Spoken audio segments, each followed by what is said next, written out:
1741년 겨울이었습니다. 어두운 런던 거리 한 모퉁이에 지친 다리를 끌며 흐느적 걷는 한 초췌한 노인이 있었습니다. 꾸부정하게 허리를 굽힌 그의 모습 속에 이따금씩 나오는 심한 기침 때문에 한동안 걸음을 멈추기도 했습니다. 그 사람의 이름은 게오르크 프리드리히 핸델. 핸델이 저녁 산책을 하고 있었던 것입니다. 핸델은 지난 40여 년 동안 영국과 유럽 일대에 걸쳐 하늘을 찌르는 명성을 누려온 대작곡가였어요. 그러나 지금은 하루하루의 끼니를 걱정해야 하는 빈궁 속에 빠지게 되었고요.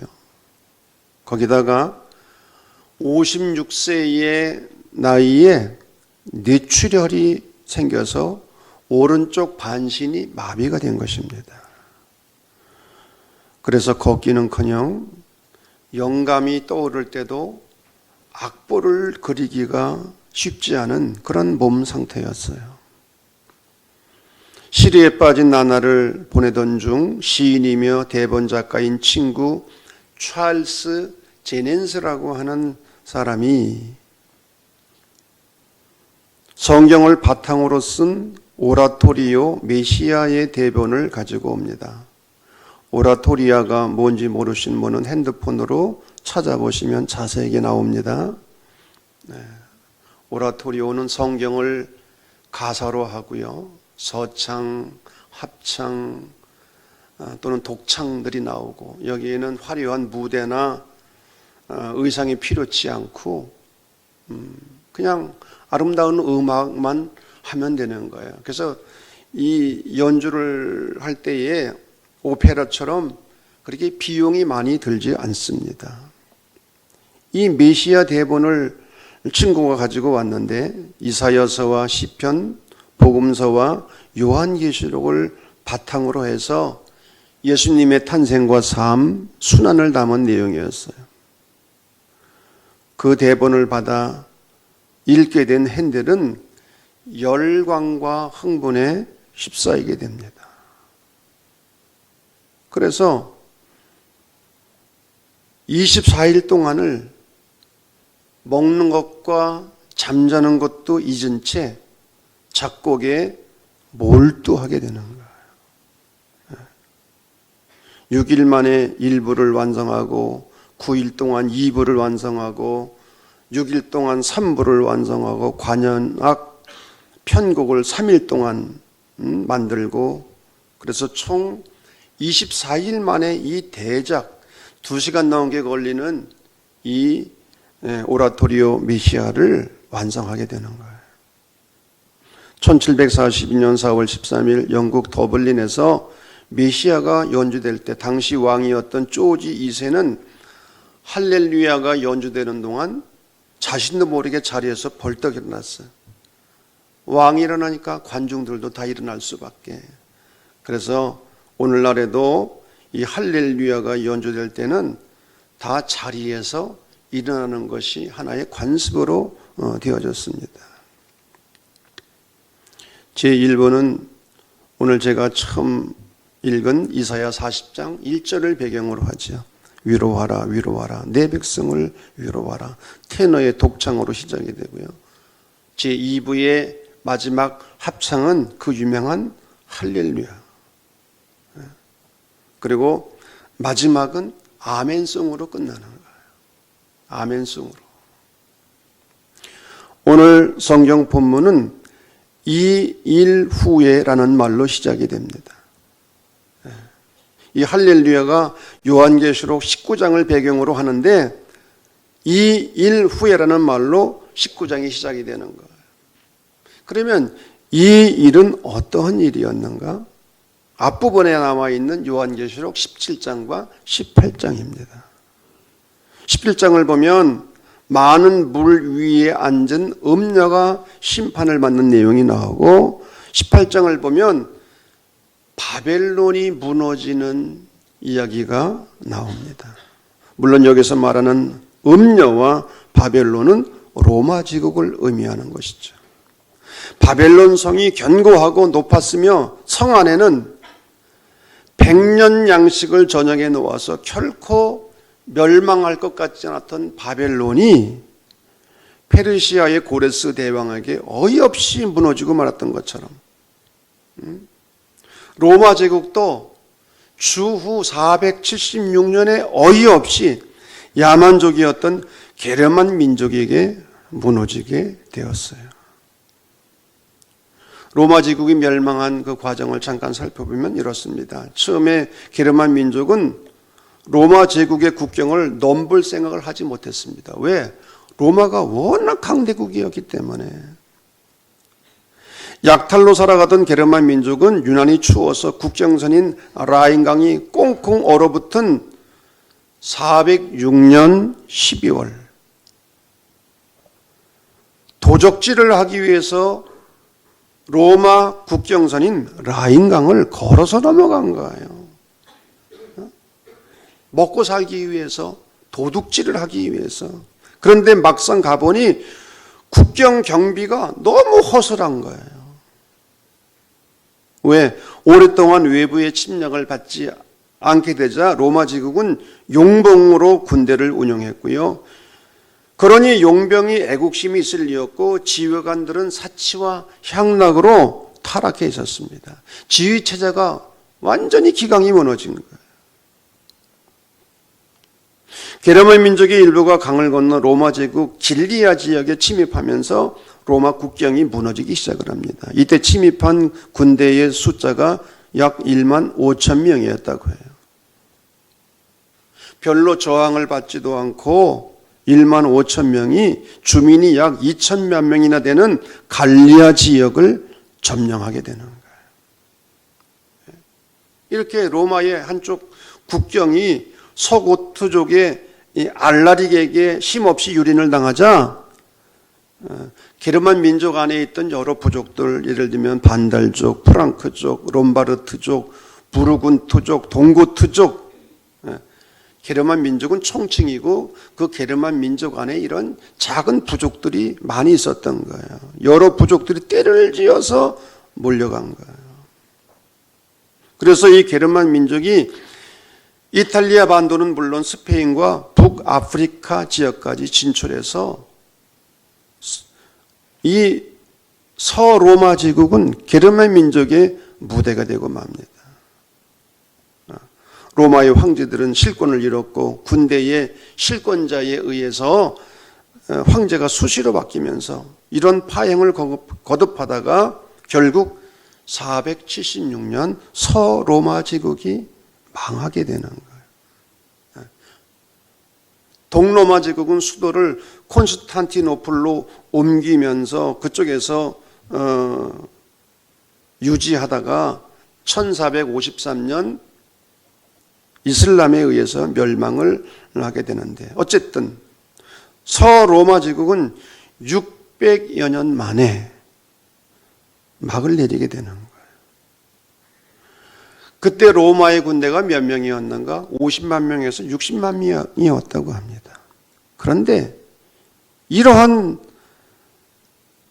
로마 제국이 야만족에 의해서 허망하게 무너지게 된 거예요. 이것은 역사의 수수께끼로 남아 있습니다. 아니 어떻게 그 강력한 로마가 야만족 숫자도 그리 많지 않았는데 어이없이 무너졌는지. 박노의 시인의 시 가운데 조금씩 꾸준히라는 제목의 시가 있습니다. 이런 내용입니다. 사람들은 하루아침에 꽃이 피었다고 말하지만 어느 날 갑자기 떠오른 별이라고 말하지만 사람들은 하루아침에 그가 변했다고 말하지만 어느 날 갑자기 그가 무너졌다고 말하지만 꽃도 별도 사람도 세력도 하루아침에 떠오르고 한꺼번에 무너지지 않는다. 조금씩 꾸준히 나빠지고 조금씩 꾸준히 좋아진다는 거예요. 사람도 마찬가지. 하루아침에 변하는 게 아니에요. 하루아침에 좋아지고 하루아침에 나빠지는 게 아니에요. 조금씩 조금씩.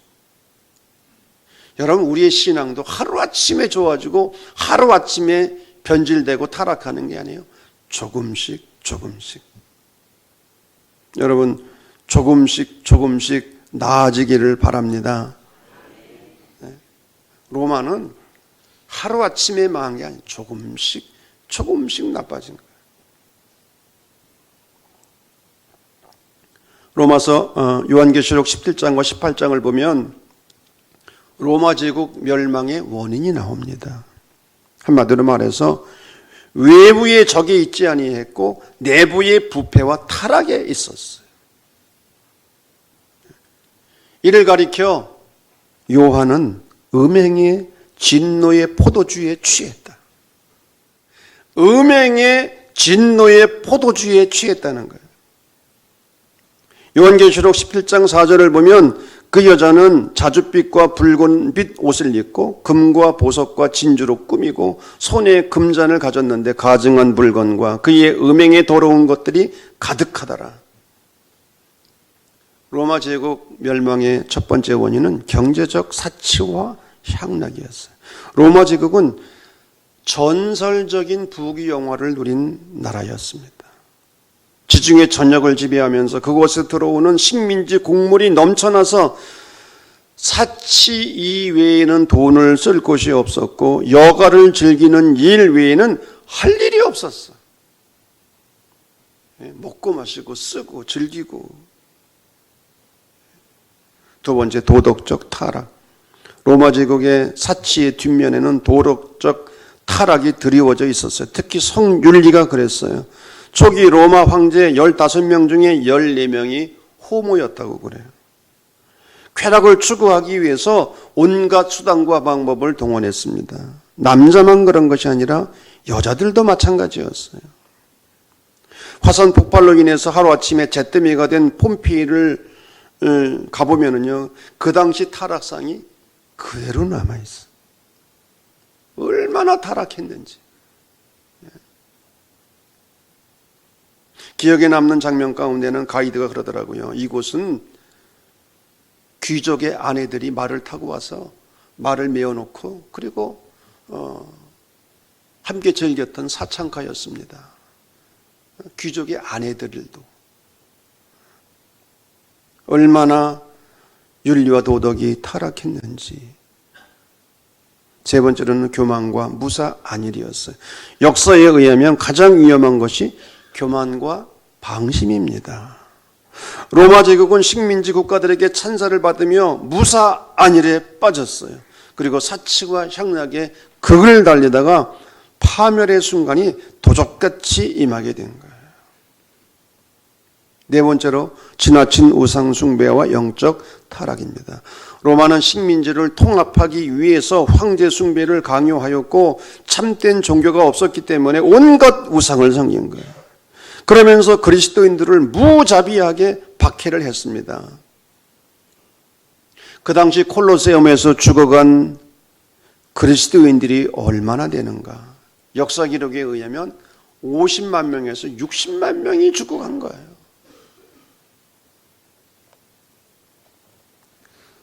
요한계시록 18장 15절에서 19절을 보면 사업가들이 탄식하는 소리가 나옵니다. 나라가 망하고 나니까 사업을 할 수도 없고 거래를 할 수가 없는 거예요. 그런 부가 한 시간에 망하였도다. 18장 17절 말씀이에요. 한 시간에 망했다는 거예요. 순식간에 망했다고 하는 거예요.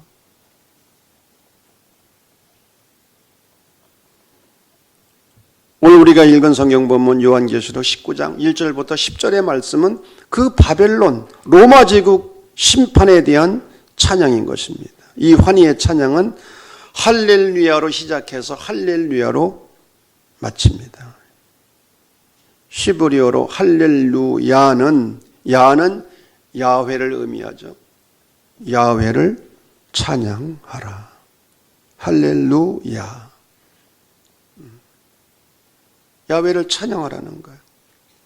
오늘 본문을 보게 되면 할렐루야가 4번이나 사용이 됩니다. 첫 번째 찬양은 하늘의 천사들의 찬양입니다. 1절부터 3절까지. 찬양의 이유가 무엇입니까? 구원과 영광과 능력이 우리 하나님께 있도다. 로마 제국을 멸망시킨 것은 하나님의 능력으로 되었다는 고백인 거예요. 그 다음으로는 하나님의 심판은 참되고 의롭다는 거예요. 불의한 세상에서 공정한 심판을 찾아보기가 어렵습니다. 지금도 마찬가지.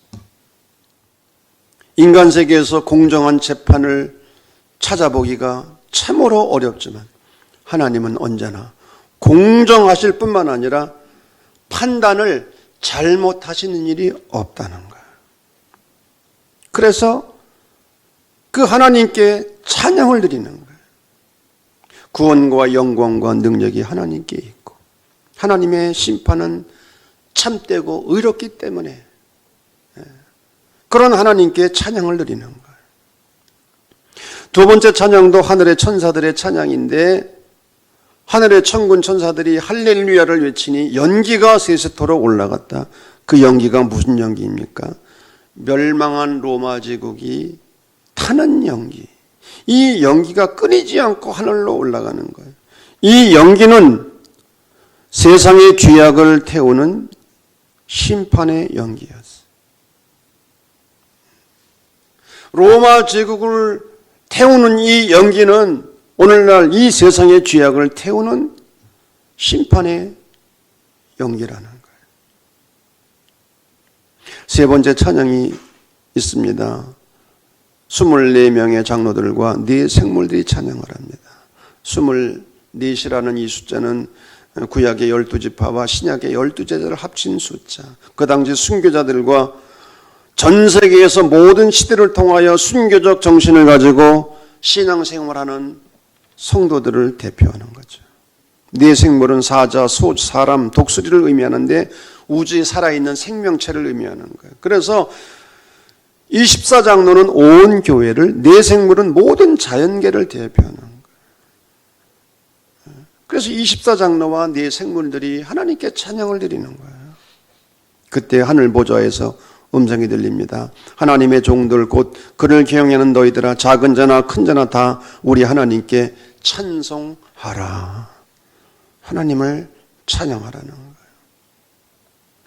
네 번째 찬양은 세상의 모든 하나님의 종들과 성도들의 찬양입니다. 그 소리는 허다한 무리의 음성과도 같고 많은 물소리와도 같고 큰 우레소리와도 같았습니다.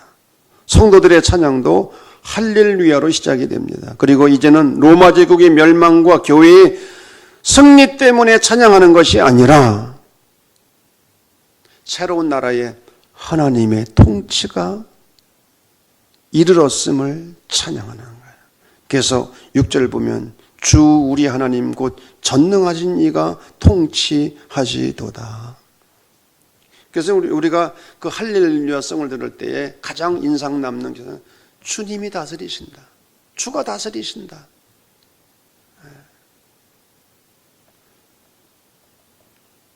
이제 주님이 다스리시는 하나님의 나라가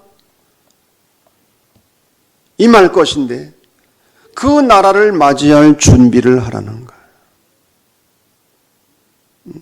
하나님의 나라의 임재를 맞을 준비를 하라고 찬양하는 거예요. 7절을 보면 우리가 즐거워하고 크게 기뻐하며 그에게 영광을 돌리세 어린 양의 혼인 기약이 이르렀고 여기서 어린 양의 혼인이 뭐냐? 예수님의 통치를 의미하는 거예요. 지금까지 공중 권세를 잡은 사탄의 앞잡이들이 지배하는 사탄의 왕국에서는 모두가 불행했습니다. 성도들은 박해로 죽거나 죽음보다 더 고통스러운 환경을 이겨내야 했고 노예들과 서민들은 왕과 귀족들의 뒷바라지를 하느라 짐승처럼 살았고 소수의 사람들만 부귀영화를 누린 거예요. 사탄이 지배하는 세상에는 모두가 불행할 수밖에 없었어요. 그러나 이제 예수님이 직접 다스리시는 하나님의 나라에서는 모든 사람이 행복해질 것이라는 거예요. 그러므로 모든 성도들은 그 나라를 맞을 준비를 하라는 거예요. 그 준비가 뭐냐? 깨끗한 세마포 옷을 입는 것. 깨끗한 세마포 옷이 무엇입니까? 깨끗한 행실의 옷을 입으라는 거예요. 그 당시 로마의 귀족들은 중국의 값비싼 비단으로 옷을 만들어 입었지만 성도들은 깨끗한 행실의 세마포 옷을 입은 것입니다. 오늘 구절을 보면 복이 있는 자가 나옵니다. 어린 양의 혼인잔치에 청함을 받은 자들이 복이 있도다. 말씀드린 것처럼 어린 양의 혼인잔치는 예수님의 왕국, 즉 하나님 나라를 의미하는 거예요. 그러면 그 왕국에 초대받는다는 것은 무슨 의미인가? 사탄의 왕국이 다시는 발을 붙이지 못하도록 하고 하나님의 나라가 이 땅에 임하도록 해야 하는데 그 일을 예수님과 함께 할 사람이 필요하다는 거예요. 그 일을 하도록 주님과 함께 하나님의 나라를 이루도록 청함을 받은 사람이 복이 있다는 거예요.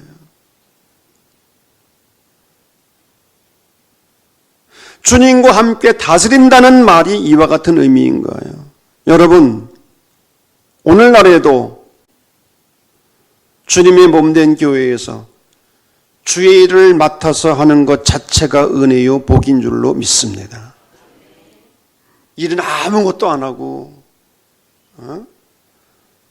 저 영원 저 미래에 있을 어린 양의 혼인잔치에 들어가겠다고? 여러분, 우리가 주님의 일을 맡아서 한다는 그것 자체가 복이라는 거예요. 하나님의 나라가 임하도록 하기 위해서. 세상에 나가서 어떤 일을 하든지 여러분, 기회가 주어졌을 때 하나님의 나라와 주님의 몸된 교회를 위해서 마음껏 일할 수 있기를 바랍니다. 이게 복 있는 자라는 거예요. 그러면서 다시 오실 그리스도의 모습을 묘사합니다. 요한계시록 19장 11절을 보면 다시 오실 주님께서 백마를 타고 등장을 하세요. 백마를 타는 자는 승리자의 상징인 거예요. 예수님이 승리자의 모습으로 오신다는 거예요. 여러분, 그런데 예수님이 어떻게 승리자가 되셨습니까? 그 당시 죽음을 두려워하지 아니하고 신앙의 절개를 지키다가 개선장군처럼 죽어간 순교자들을 통해서 주님이 승리하신 거예요. 성도들을 통해서 주님이 승리하신 거예요. 죽음보다 더 힘든 온갖 시련을 기꺼이 받아들인 성도들의 삶을 통해서 주님이 승리하신 거예요. 교회의 승리를 주님의 승리로 표현하고 있는 거예요. 그런데 예수님의 이름이 뭐냐? 충신과 진실입니다. 여기서 충신할 때 신은 신하 신자가 아니라 믿을 신자입니다. 충신은 헬라어로 피스토스인데 완전히 신뢰할 수 있다는 뜻이고, 진실은 헬라어로 알레티노스라는 말인데 언제 어느 경우나 거짓이 없다는 거예요. 예수님은 하나님 나라 실현을 위해서 죽기까지 충신과 진실의 삶을 사셨다는 거예요. 완전히 신뢰하실 수 있는, 신뢰받는 그러한 삶, 언제 어느 경우나 거짓이 없는 그러한 삶. 왜 충신과 진실이 중요한지 아십니까? 사탄의 무기는 속임수와 거짓이기 때문에 그렇습니다. 사탄은 속입니다. 거짓말을 합니다. 이런 사탄의 세력을 이기는 길이 뭐냐? 충신과 진실 이외에는 없다는 거예요. 그래서 예수님은 충신과 진실로 사탄의 세력을 이기셨고, 더 나아가 충신과 진실은 초대교회 성도들의 이름이었어요. 로마 제국의 무서운 박해 아래서 초대교회와 성도들은 충신과 진실이라는 이름을 얻었어요. 그래서 콘스탄티누스가 로마의 황제가 되었을 때 이러한 성도들의 모습을 보고 나라를 이런 교회에 맡겨야 되겠구나 결심을 한 거예요. 성도들의 삶의 모습을 보고 교회의 모습을 보고 나라의 미래를 발견한 것이죠. 여러분, 요한계시록 특별히 21장과 22장은 우리가 죽은 다음에 갈 영원한 나라를 설명하는 것이 아닙니다. 창세기 3장에서 잃어버린 낙원을 다시 회복하는 것이고 역사의 완성으로서의 하나님의 나라의 비전으로 끝을 맺는 거예요. 하나님의 나라는 예수님의 사역과 설교와 가르침의 핵심이었는데 그 하나님의 나라는 지금 여기에서부터 이루어져야 할 하나님의 나라인 거예요. 이 하나님의 나라를 지금 여기에서부터 이루도록 저와 여러분은 부름을 받았고 교회는 부름을 받은 거예요. 아멘. 그리고 부름받고 이 일을 위해서 쓰임받는 사람들이 복이 있다고 하는 거예요.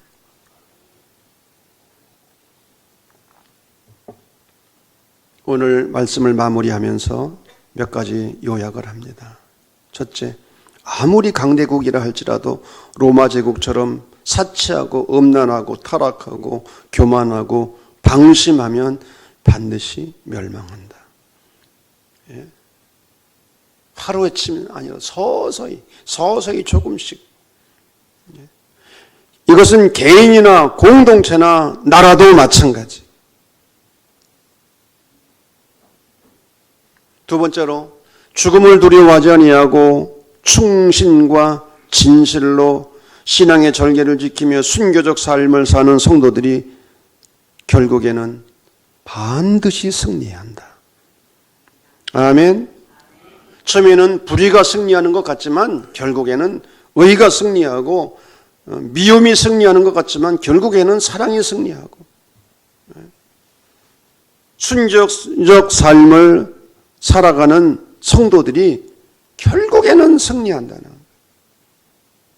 세 번째, 언제 어디서나 어떤 상황에서도 할렐루야 하나님을 찬양하는 성도들이 되어야 합니다. 교회 안에서도 할렐루야 아멘이 차고 넘쳐야 돼요. 우리는 어린 양의 혼인잔치에 초대받은 사람들. 이 어린 양의 혼인잔치는 예수님이 다스리는 하나님의 나라. 이 나라는 지금 여기에서부터 이루어지는 나라.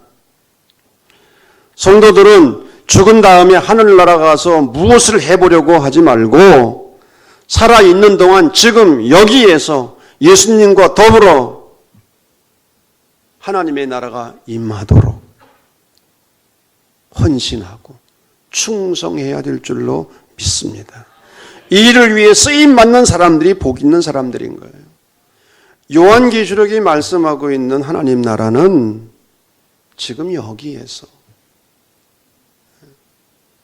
박해받고 고난받고 불의를 경험하고.